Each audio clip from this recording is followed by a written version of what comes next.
At a forum organized by the Guyana Trades Union Congress on Thursday, Major General Joseph Singh said progressive forces in Venezuela should be reached out to in fostering an acceptance of a potential decision in Guyana's favor at the International Court of Justice. For example, he said Guyanese born and bred here are now part of the Venezuelan security forces. Where do their loyalties lie in a crunch? Where do their loyalties lie? Major General Singh said also that tens of thousands of Guyanese in Venezuela should be part of the effort in the re-education of Venezuelans on Guyana's territory. Within Venezuela, there are second and third and probably fourth generation Guyanese whose parents had migrated there, parents, grandparents had migrated there in the 1970s and 1980s. I remember when Dr. Jagan visited Delta Amacura and went to Puerto Ordaz and San Felix, there were 50,000 Guyanese living in Delta Amacura, 50,000. I was there. So many of those persons have remained, and their children and their grandchildren have remained.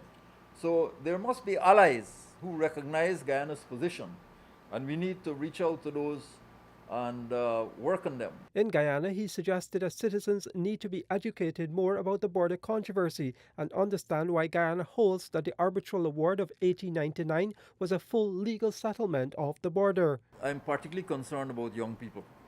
I think 60% of our population would be below the age of 25. And you ask the average Guyanese what they know about the 1899 arbitral award. They know very little or nothing at all. So for them, life goes on. And I believe it would be a serious mistake for us not to recognize the importance of educating them.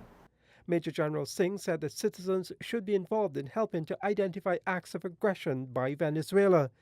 By allies in civil society, I'm referring here to our fishermen offshore, the miners in the interior, the lumbermen in the interior, those who are crossing over into Venezuela to do business or visit relatives, our airline pilots who fly towards the frontier almost on a daily basis. He gave one example of the frontline dynamics that could serve Guyana well. I met footballers in Lethem who had traveled from Kaikan across the Venemu River into Venezuela, joined a bus there on a highway kilometer 88 and kilometer 101, traveled to Santa Helena on the frontier with Brazil, joined a Brazilian bus, and traveled all the way down to Lethem to play football, to play soccer in Brazil. They didn't come to Georgetown to travel through the road to go to Lethem.